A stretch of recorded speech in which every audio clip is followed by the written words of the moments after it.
security leaders on the status of the drawdown of U.S. forces and allied forces in Afghanistan. When I announced our drawdown in April, I said we would be out by September, and we're on track to meet that target. Excuse me. Our military mission in Afghanistan will conclude on August 31st. The drawdown is proceeding in a secure and orderly way, prioritizing the safety of our troops as they depart. Our military commanders advised me that once I made the decision to end the war, we needed to move swiftly to conduct the main elements of the drawdown. And in this context, speed is safety. And thanks to the way in which we have managed our withdrawal, no one U.S. forces or any forces have been lost. Conducting our drawdown differently would have certainly come with an increased risk of safety to our personnel. To me, those risks were unacceptable. And there was never any doubt that our military would perform this task efficiently and with the highest level of professionalism. That's what they do. And the same is true of our NATO allies and partners who have supported, we are supporting and supporting us as well as they conclude their retrograde. I want to be clear, the U.S. military mission in Afghanistan continues through the end of August. We retain personnel and capacities in the country, and we maintain some authority, the same authority under which we've been operating for some time. As I said in April, the United States did what we went to do in Afghanistan, to get the terrorists who attacked us on 9/11 and deliver justice to Osama bin Laden, and to degrade the terrorist threat to keep Afghanistan from becoming a base from which attacks could be continued against the United States. We achieved those objectives. That's why we went.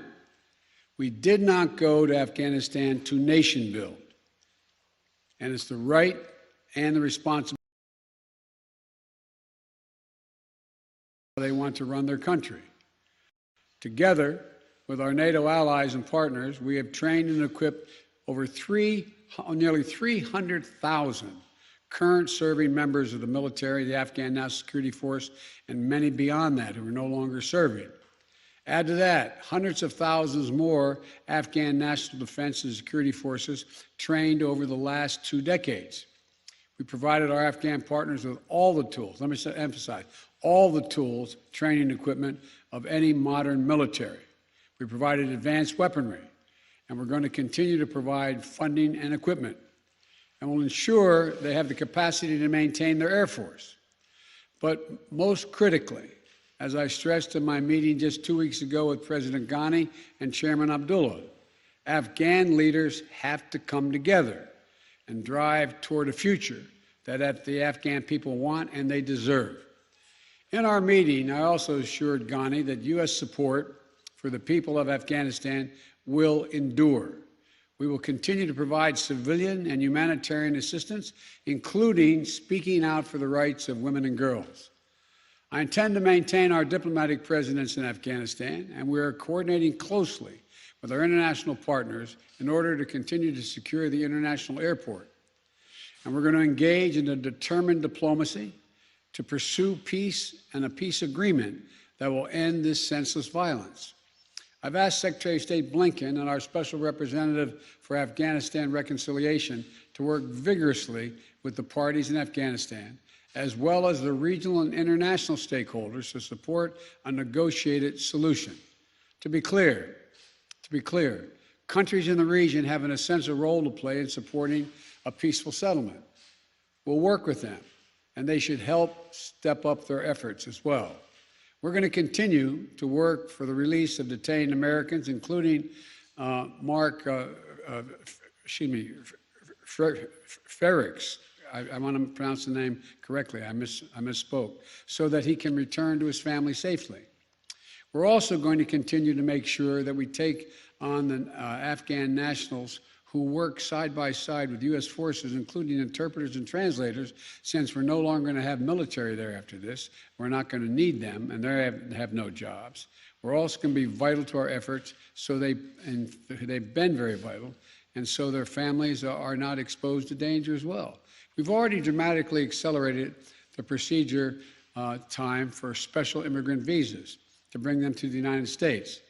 Since I was inaugurated on January 20th, we've already approved 2,500 special immigrant visas to come to the United States. Up to now, fewer than half have exercised their right to do that. Half have gotten on aircraft and commercial flights and come, and the other half believe they want to stay, at least thus far. We're working closely with Congress to change the authorization legislation so that we can streamline the process of approving those visas. And those who have stood up for the operation to physically relocate thousands of Afghans and their families before the U.S. military mission concludes, so that if they choose, they can wait safely outside of Afghanistan while their U.S. visas are being processed. The operation has identified U.S. facilities outside the continental United States, as well as in third countries, to host our Afghan allies if they so choose. And starting this month, we're going to begin to begin relocation flights for Afghanistan SIV applicants and their families who choose to leave. We have a point person in the White House and at the State Department-led task force coordinating all of these efforts. But our message to those women and men is clear. There is a home for you in the United States if you so choose, and we will stand with you just as you stood with us. When I made the decision to end the U.S. military involvement in Afghanistan, I judged that it was not in the national interest of the United States of America to continue fighting this war indefinitely. I made the decision with clear eyes, and I'm briefed daily on the battlefield updates. But for those who have argued that we should stay just 6 more months or just 1 more year, I ask them to consider the lessons of recent history. In 2011, the NATO allies and partners agreed that we would end our combat mission in 2014. In 2014, some argued 1 more year. So we kept fighting, and we kept taking casualties. In 2015, the same, and on and on. Nearly 20 years of experience has shown us that the current security situation only confirms that just 1 more year of fighting in Afghanistan is not a solution, but a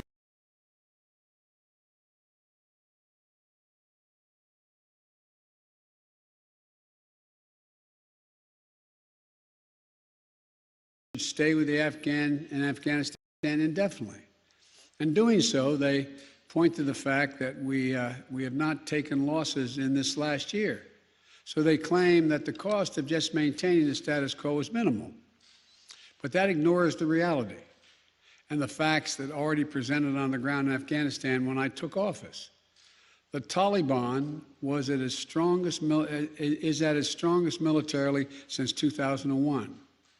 The number of U.S. forces in Afghanistan had been reduced to a bare minimum.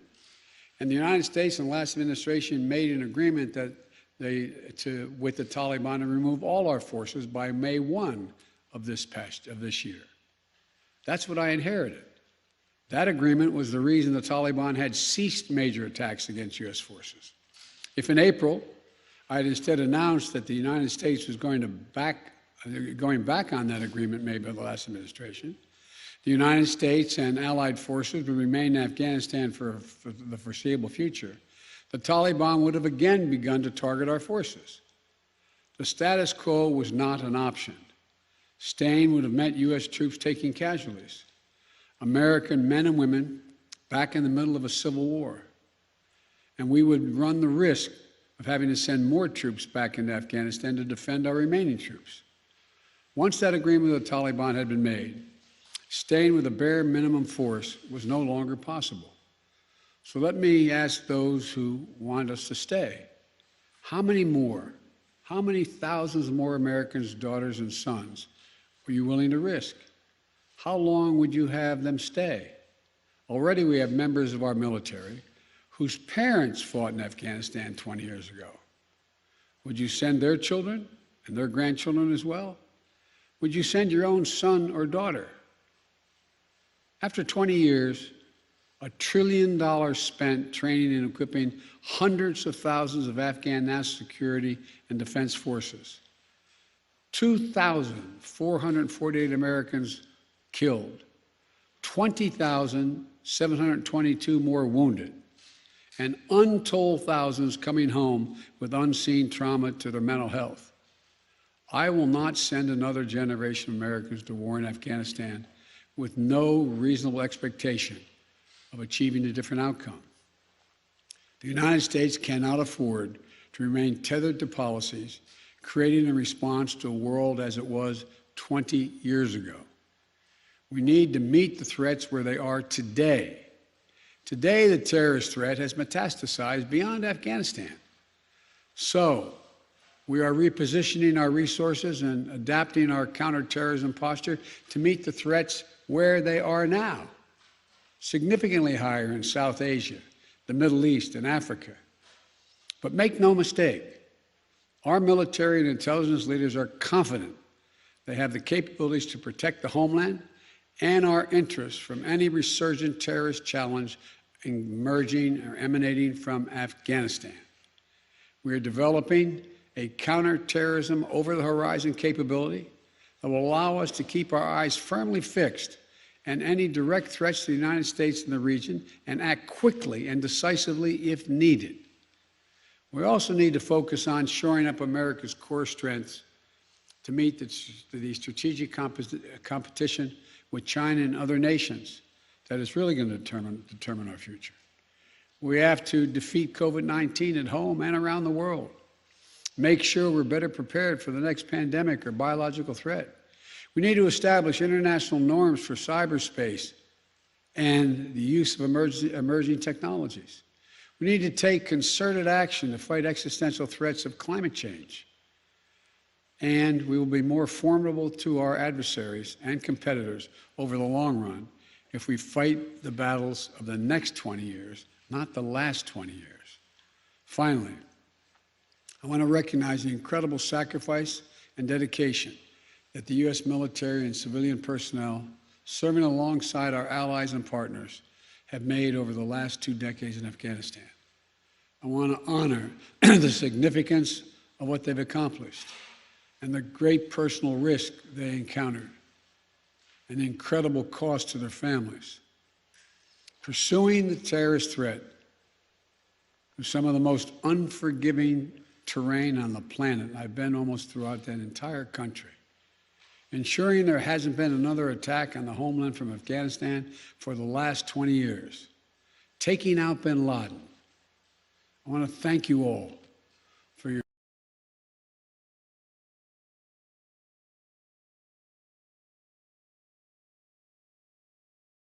you and your families have made over the long course of this war. We'll never forget those who gave the last full measure of devotion for their country in Afghanistan, nor those whose lives have been immeasurably altered by wounds sustained in the service of their country. We're ending America's longest war, but we'll always, always honor the bravery of the American patriots who served in it.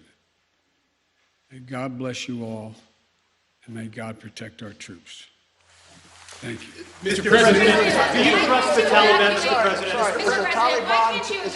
Is a Taliban takeover of Afghanistan now inevitable? No, it is not. Because you have the Afghan troops have 300,000 well-equipped as any army in the world, and an air force against something like 75,000 Taliban. It is not inevitable. Do you trust the Taliban, Mr. President? Do you trust the Taliban, sir? Is that a serious question? It's absolutely a serious question. Do you trust the Taliban? No, I do not. The country to the Taliban. No, I do not trust the Taliban. So why are you having a country over? Is the U.S. responsible for the deaths that happened to Afghans after you leave? Mr. President, will you amplify that question, please? Will you amplify your answer, please, why you don't trust the Taliban? It's a silly question. Do I trust the Taliban? No. But I trust the capacity of the Afghan military, who is better trained, better equipped, and more competent in terms of conducting war. Yes, ma'am. Thank you, Mr. President. Given the amount of money that has been spent and the number of lives that have been lost, in your view, with making this decision, were the last 20 years worth it? You know my record. I can tell by the way you asked the question. I opposed permanently having American forces in Afghanistan. I argued from the beginning, as you may recall. It came to light after the administration was over, lasted our administration. No nation has ever unified Afghanistan.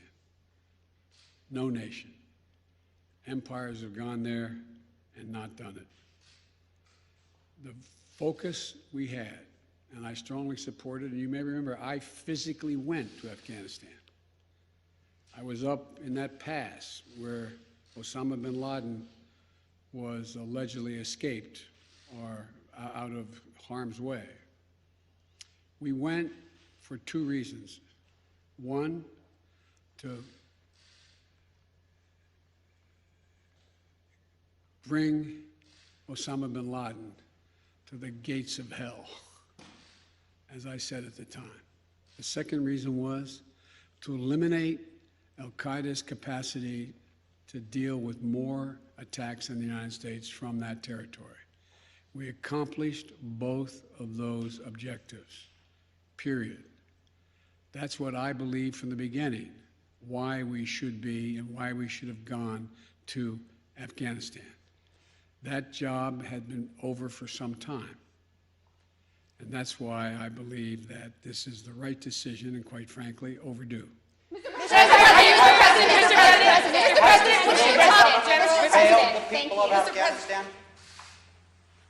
Mr. President, thank you very much. Your own intelligence community has assessed that the Afghan government will likely collapse. That is not true. Can you please clarify what they have told you about whether that will happen or not? That is not true. They did not reach that conclusion. So what is the level of confidence that they have that it will not collapse? The Afghan government and leadership has to come together. They clearly have the capacity to sustain the government in place. The question is, will they generate the kind of cohesion to do it? It's not a question of whether they have the capacity. They have the capacity. They have the forces. They have the equipment. The question is, will they do it? And I want to make clear what I made clear to Ghani, that we are not going to walk away and not sustain their ability to maintain that force. We are. We're going to also work to make sure we help them in terms of everything from food necessities and other things in the region. But there is not a conclusion that, in fact, they cannot defeat the Taliban. I believe the only way there's going to be, this is now Joe Biden, not the intelligence community, the only way there's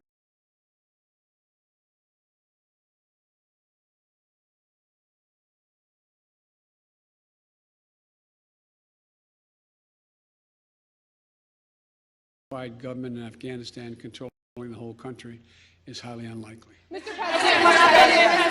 President, thank you. But we have talked to your own top general in Afghanistan, General Scott Miller. He told ABC News the conditions are so concerning at this point that it could result in a civil war. So if Kabul falls to the Taliban, what will the United States do about it? Look, you've said two things. One, that if it could result in a civil war, that's different than the Taliban succeeding, number one. Number two, the question of what will be done is going to be implicated, is going to implicate the entire region as well. There's a number of countries that have a grave concern about what's going to happen in Afghanistan relative to their security. The question is, how much of a threat to the United States of America and to our allies is whatever results in terms of a government or an agreement? That's when that judgment will be made. Mr. President, some Vietnamese veterans see echoes of their experience in this withdrawal in Afghanistan. Do you see any parallels between this withdrawal and what happened in Vietnam, with some people feeling? None whatsoever. Zero. What you had entire brigades breaking through the gates of our embassy. 6, if I'm not mistaken. The Taliban is not the North Vietnamese army. They're not remotely comparable in terms of capability. There's going to be no circumstance where you see people being lifted off the roof of a embassy of the United States from Afghanistan. It is not at all comparable. Mr. Don't go President, the other side. Hang on a second. Mr. President, how serious was the corruption among the Afghanistan government to this mission failing there? Well, first of all, the mission hasn't failed yet. There is, in Afghanistan, in all parties, there's been corruption.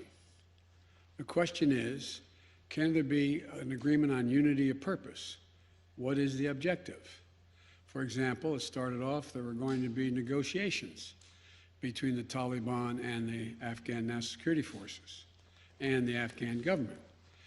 That didn't come to fruition. So the question now is, where do they go from here? That the jury is still out, but the likelihood there's going to be the Taliban overrunning everything and owning the whole country is highly unlikely. Yes, ma'am. Mr. President, will the United States be responsible for the loss of Afghan civilian lives that could happen after the military exit? No, no, no. It's up to the people of Afghanistan to decide on what government they want, not us to impose the government on them. No country's ever been able to do that. Keep in mind, as a student of history, as I'm sure you are, never has Afghanistan been a united country. Not in all of its history. Not in all of its history. Mr. President, if this isn't a mission accomplished moment, what is it in your No, view? there's no mission accomplished. How would you describe it? The mission was accomplished in that we got Osama bin Laden, and terrorism is not emanating from that part of the world. Mr. President, if speed is safety, as you just said in your remarks, are you satisfied with the timeline of relocating Afghan nationals? Is it happening quickly enough to your satisfaction, if it may not happen until next month at the end? Much of it's already happened. There's already been people, about 1,000 people have gotten on aircraft and come to the United States already on commercial aircraft. So as I said, there's over 2,500 people that, as from January to now, have gotten those visas, and only half decided that they wanted to leave. The point is that I think the whole process has to be speeded up, period, in terms of being able to get these visas. Why can't the U.S. evacuate these Afghan translators to the United States to await their visa processing, as some immigrants at the southern border have been allowed to do? Because the law doesn't allow that to happen. And that's why we're asking the Congress to consider changing the law. But in the meantime, we can guarantee their safety if they wish to leave by taking them to third countries, and or while the wait is taking place, to come and hopefully while they're waiting there, to be able to bring them back to the United States if that's what they choose to do. The Taliban from Afghanistan. I'm Afghan Safar woman. Any message, good message for Afghan women in future, because they have achievement. They are really concerned about their achievement.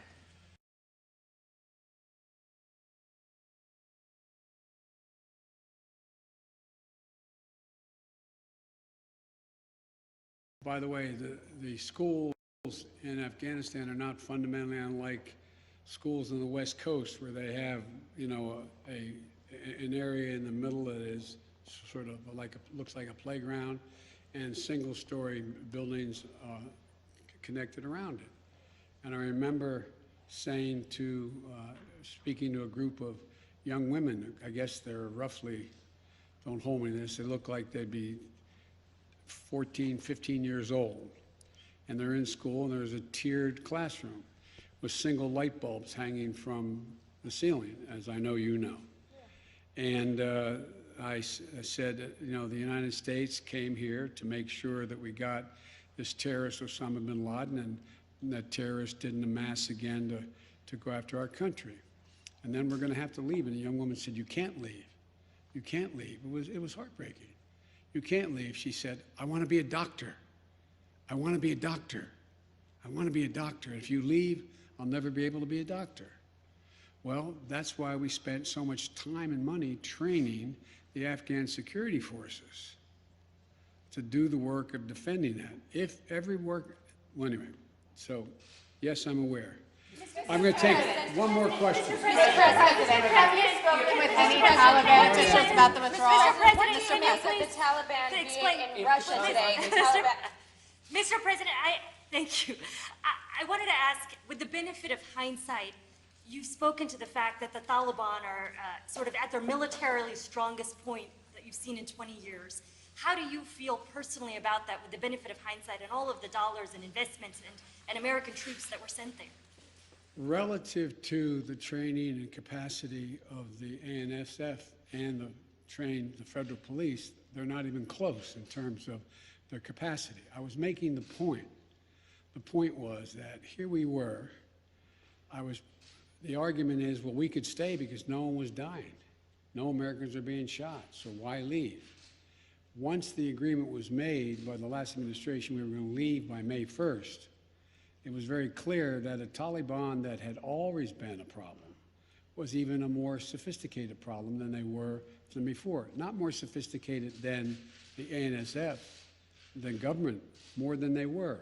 The point being that it would have increased the prospect that they would have been able to take more lives of Americans if they decided we weren't going to go after them. That was the point I was making. Thank you all so very much. Have you spoken with any Taliban officials on the withdrawal? Mr. President, what do you make of the Taliban delegation going to Russia today? Mr. President.